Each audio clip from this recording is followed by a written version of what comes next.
नमस्कार दोस्तों, स्वागत है आप सभी का ओनली लाइब्रेरी एजुकेशन के ऑफिशियल यूट्यूब चैनल पे।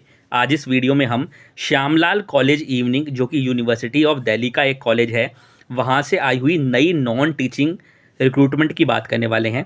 इसके अंदर वैसे तो आपको काफ़ी सारी नॉन टीचिंग के पदों पे वैकेंसीज देखने को मिलेगी, लेकिन हम जिस पोस्ट की बात करने वाले हैं वो है लाइब्रेरियन और लाइब्रेरी अटेंडेंट, यानी कि सिर्फ लाइब्रेरी साइंस से रिलेटेड वैकेंसीज़ की। इसमें अगर आप लाइब्रेरियन के लिए अप्लाई करना चाहते हैं, जो एक एक्सपीरियंस रिलेटेड पोस्ट है, तो उसके लिए आपको rec.uod.ac.in, जिस वेबसाइट का आपको लिंक डिस्क्रिप्शन में भी देखने को मिल जाएगा, वहाँ पे जाके अप्लाई कर सकते हैं। रेस्ट ऑल पोस्ट के लिए, यानी कि आप लाइब्रेरी अटेंडेंट के लिए अप्लाई करना चाहते हैं, तो आपको DUNT यानी कि Delhi university non teaching .uod यानी कि यूनिवर्सिटी ऑफ दिल्ली .ac.in की वेबसाइट पर जाके आप अप्लाई कर सकते हैं। Last date of receipt of application जो रहेगी वो 21 दिन रहेगा, जब ये एडवर्टीजमेंट जो है वो पब्लिश हो जाएगा एम्प्लॉयमेंट न्यूज़पेपर में, जो कि अभी जो फ्राइडे आता है, फ्राइडे को ही एम्प्लॉयमेंट न्यूज़पेपर में पब्लिश होता है। और ज़्यादा जानकारी के लिए आप श्यामलाल कॉलेज की ऑफिशियल वेबसाइट, जो कि है shyamlal.du.ac.in पे जाके चेक कर सकते हैं, क्योंकि ये श्यामलाल कॉलेज इवनिंग की वैकेंसी है। बात करें वैकेंसी की, तो लाइब्रेरियन की वैकेंसी, जिसमें एकेडमिक पे लेवल जो है वो आपका 10 का रहने वाला है, जिसमें एक ही वैकेंसी है और वो वैकेंसी आपकी अनरिजर्व्ड है।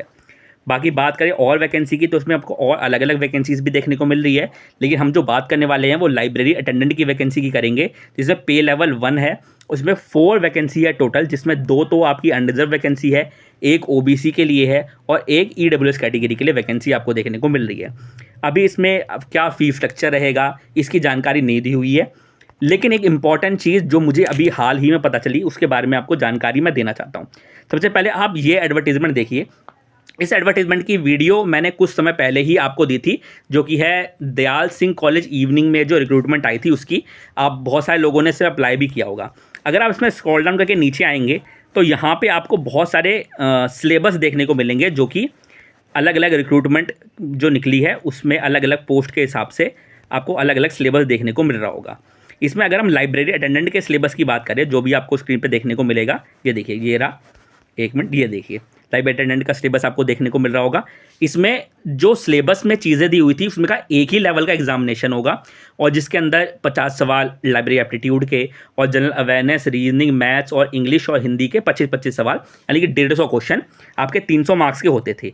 जब भी नॉन टीचिंग की रिक्रूटमेंट निकलती है तो उसमें वो यही सिलेबस को प्रेफर करते हैं या फिर यही सिलेबस डालते हैं, और कुछ लोग तो सिलेबस भी उसमें नहीं डालते हैं, यानी कि स्कीम ऑफ एग्जामिनेशन की वो बात ही नहीं करते हैं, सीधा वो अपनी एलिजिबिलिटी क्राइटेरिया डाल के एडवर्टीजमेंट को पब्लिश कर देते हैं। लेकिन अभी हाल फिलहाल में ही 2025 का एक नया रिक्रूटमेंट रूल मुझे देखने को मिला है, जो मैंने अभी ही दिल्ली यूनिवर्सिटी की वेबसाइट पर जाके निकाला है।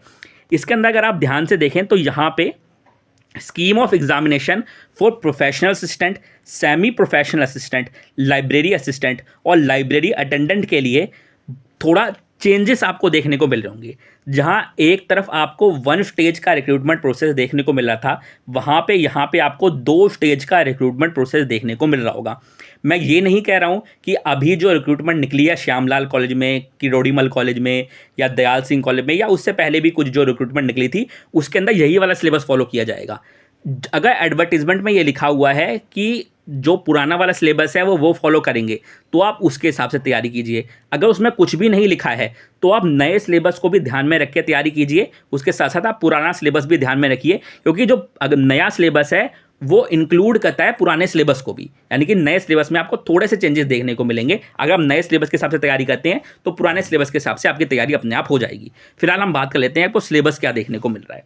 तो यहाँ पे अब पहला स्टेज होगा आपका और दूसरा स्टेज होगा। पहला स्टेज आपका प्रिलिमिनरी टेस्ट है और दूसरा स्टेज आपका मेंस एग्जामिनेशन है। प्रिलिमिनरी टेस्ट जो है आपका वो एक क्वालिफाइंग इन नेचर का टेस्ट है, यानी कि आपको सिर्फ इसको क्वालिफाई करना है और इसके जो मार्क्स हैं वो मेरिट लिस्ट में कंसिडर नहीं किए जाएंगे।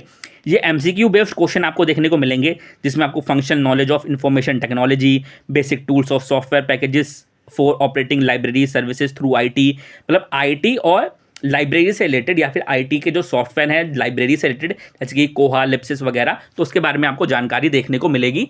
और लाइब्रेरी साइंस से रिलेटेड भी क्वेश्चन आपको यहाँ पे देखने को मिलेंगे, जो 45 क्वेश्चन आएंगे, रीजनिंग के 35, मैथमेटिक्स के 35 और administration of higher educational institution के 35 क्वेश्चन आपको देखने को मिलेंगे। अभी दोबारा बता दूं कि मैं नहीं बोल रहा हूं कि ये सिलेबस आएगा, लेकिन अभी अगर आपको किसी भी रिक्रूटमेंट का सिलेबस नहीं पता है, अगर जैसे कि दयाल सिंह कॉलेज इवनिंग ने तो सिलेबस ऑलरेडी दे रखा है, तो उस सिलेबस के हिसाब से आप तैयारी कीजिए। लेकिन जहां सिलेबस नहीं दिया हुआ है, तो या तो आप दिल्ली यूनिवर्सिटी की जो ऑफिशियल हेल्पलाइन डेस्क है, या फिर जो यूनिवर्सिटी कॉलेजेस का खुद का हेल्पलाइन नंबर है या वेबसाइट है, या तो आप उसमें खुद बात करके पता कीजिए कि क्या सिलेबस है। अगर आपको नहीं पता है तो आप इसके हिसाब से भी तैयारी कर सकते हैं। तो 35 क्वेश्चन आपको यहाँ पे देखने को मिलेंगे। टोटल मार्क्स जो 300 ही रहने वाले हैं, 150 क्वेश्चन होंगे, 300 मार्क्स के आपको देखने को मिलेंगे। अगर आप इसको क्वालिफाई कर जाते हैं, जो क्वालिफिकेशन क्राइटेरिया आपको नीचे ही दिया हुआ है वो मैं आपको बता दूंगा कि क्या है क्वालिफिकेशन क्राइटेरिया।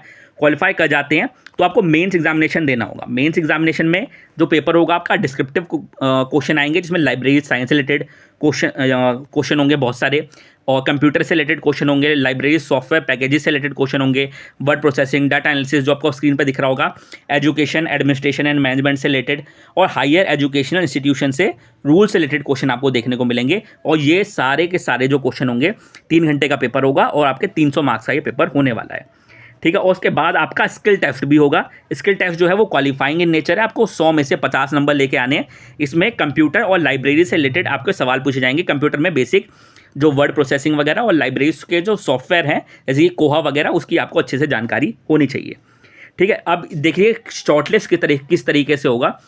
तो जो अपीयर करेंगे मेंस एग्जामिनेशन के अंदर, ठीक है, वही आप अपीयर कर पाएंगे स्किल टेस्ट के अंदर। और skill test qualifying in nature है। अगर आप क्वालिफाई कर जाते हैं तो मेंस एग्जामिनेशन के बेसिस पे ही आपकी जो मेरिट लिस्ट है वो प्रिपेयर करी जाएगी। ठीक है। अब हम बात कर लेते हैं भाई शॉर्ट लिस्ट जो है वो किस तरीके से किया जाएगा। तो देखिए शॉर्ट इस तरीके से किया जाएगा कि आपका प्रिलिमिनरी जो टेस्ट होगा उसमें हर क्वेश्चन के, जैसे मैंने बताया 150 क्वेश्चन है तो 2 मार्क्स मिलेंगे आपको सही क्वेश्चन के, और 0.5 की नेगेटिव मार्किंग इसके अंदर होगी। उसके बाद वो देखेंगे कि टॉप 5% लोगों ने कितना स्कोर किया है। मान लीजिए टॉप 5% लोगों ने 100 मान लीजिए 100 ही बंदों ने पेपर दिया है और टॉप 5% लोगों ने 100 स्कोर किया है, तो उस हिसाब से 100 हो गया उनका एवरेज स्कोर। तो 100 का वो 50% निकालेंगे और वो 50% आपकी कट ऑफ हो जाएगी। मान लीजिए टॉप 5% लोगों के सिर्फ 80 नंबर ही आए हैं, ठीक है, तो 80 आपका एवरेज हो जाएगा। तो 80 का 50% यानी कि 40, तो 40 आपकी कट ऑफ चली जाएगी। लेकिन ये जो कट ऑफ जाएगी ये सिर्फ और सिर्फ अनरिजर्व और EWS और OBC कैटेगरी के लिए जाएगी। अगर आप रिजर्व कैटेगरी को बिलोंग करते हैं, जैसे कि SC ST को बिलोंग करते हैं, तो 5% का आपको रिलैक्सेशन देखने को मिलेगा। अगर आप PWBD कैटेगरी को बिलोंग करते हैं तो आपको 10% का रिलैक्सेशन देखने को मिलेगा। ठीक है। और एक वैकेंसी के लिए मैक्सिमम 30 एप्लीकेशन ही शॉर्टलिस्ट किए जा सकते हैं। अगर मान लीजिए वहाँ पे 2 वैकेंसी है तो वो एडिशनली 15 कैंडिडेट को और सिलेक्ट करेंगे। जैसे इसमें एग्जांपल भी दिया हुआ है, मान लीजिए 1 वैकेंसी है तो 30 कैंडिडेट को सिलेक्ट करेंगे, 2 वैकेंसी हो गई तो 45, 3 वैकेंसी हो गई तो 60। इस तरीके से आपके नंबर ऑफ शॉर्टलिस्टिंग आपको देखने को मिल रही होगी। और फाइनल जो असेसमेंट होगा आपका मेंस एग्जामिनेशन के बाद स्किल टेस्ट होगा। स्किल टेस्ट जो है वो क्वालिफाइंग इन नेचर होने वाला है। सिर्फ आपको मेन एग्जामिनेशन में अच्छा स्कोर करना है, उसी पे आपकी मेरिट लिस्ट बनने वाली है। अब हम ये भी बात कर लेते हैं कि भाई जो रिक्रूटमेंट रूल में थोड़ा बहुत चेंज हुआ है, तो क्या लाइब्रेरी अटेंडेंट की क्वालिफिकेशन में भी चेंज हुआ है? तो बिल्कुल चेंज हुआ है। वो मैं आपको दिखा देता हूँ कि क्या चेंज आपको देखने को मिल रहा होगा।